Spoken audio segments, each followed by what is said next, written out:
So now you have, like most MSIs, you got your 3 screws inside your fan that attach all your fans as well.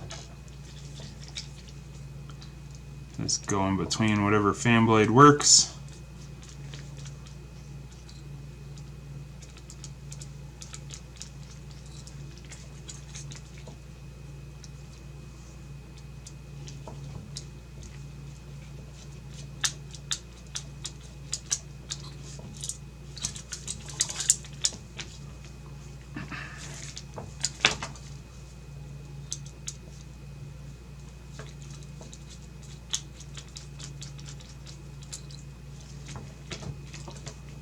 There's one fan blade.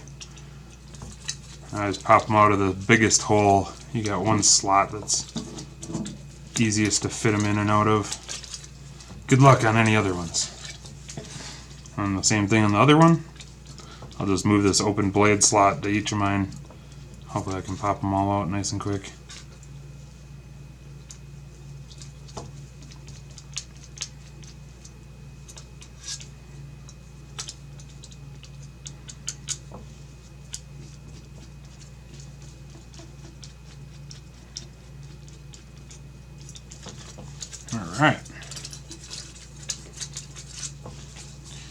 Alright, now to reinstall the other